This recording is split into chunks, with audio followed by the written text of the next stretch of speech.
Hi, I'm Taina Litwak, and I'm a visual artist and activist artist. And my background is I live in Darnestown, Maryland. I have a BS in biology and a Bachelor of Fine Arts in printmaking. Then I spent 30 years doing science illustration.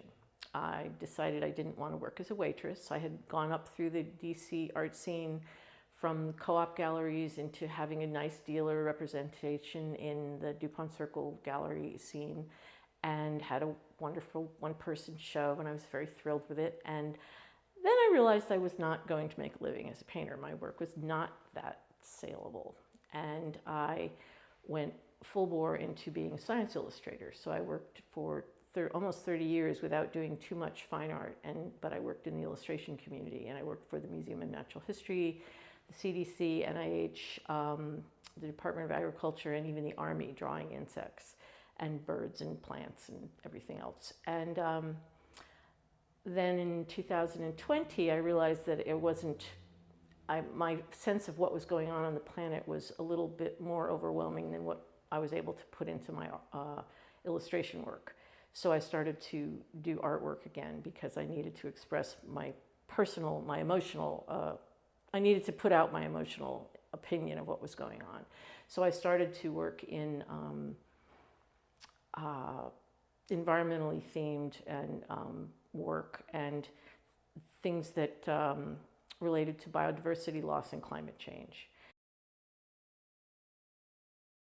My artistic practice got going again in 2020. I started to work on a series of paintings about climate change. They involved cutout newspaper and maps. The goal was to make beautiful images. I'm interested in the transition of the seasons and the transition of dusk to dawn and the way leaves float on water. So I did that. I worked on that series for several years. And then I got started on I had a chance to do a space in something called Artomatic. And I realized that I had a lot of pent-up energy to do sculpture, and I wanted to talk about plastic waste. So I proposed, I put together a sculpture. So my work then went, in addition to climate change and biodiversity loss, I started to work on the plastics problem and the toxicity of it. So that evolved into this whole sculpture series, which this is the third iteration here. I'm so happy to be doing this here at Hillier. The first one was at Artomatic, the second one was at the Crow's Nest in Baltimore, and now I'm at Hillier. And this is a graph of the annual global plastic production on the planet. So I'm still illustrating science, which is what I did for a living for so many years, but now I'm doing it in a way that I think will reach people emotionally. So in this installation, I'm highlighting the fact that in 1950, there were 2 million tons of plastics produced on the planet in 1950. By 1980, we were producing almost 100 million tons. So we went from 2 million to 100 million. And as the graph goes up the wall, which is why it's over your head here, we're expected to hit 700 million tons of plastic annually produced by a little before 2030, which is only 5 years from now. And so it's in everything. It's in what we eat, it's in what we breathe, it's in our soil, but we use it for everything in our daily lives. So that's a major focus of this exhibit. But I also wanted to show my paintings because the title of this exhibit is Living in the Anthropocene, which is the age of humans. And we changed the planet so much during this age of humans that we're in. And they pretty much date it from the beginning of plastics and then the capability that we have of splitting the atom.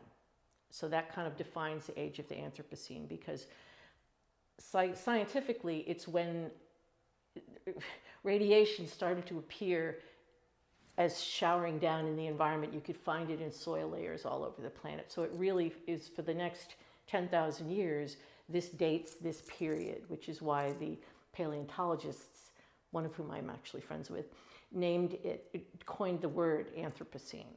and I think it's really significant. And my paintings deal with what is going to be also noticeable geologically as the Anthropocene. It deals with the way the climate is changing and the way that we have done that with the things that we're doing to the environment, starting with the beginning of the industrial age, but then accelerating drastically during this Anthropocene age.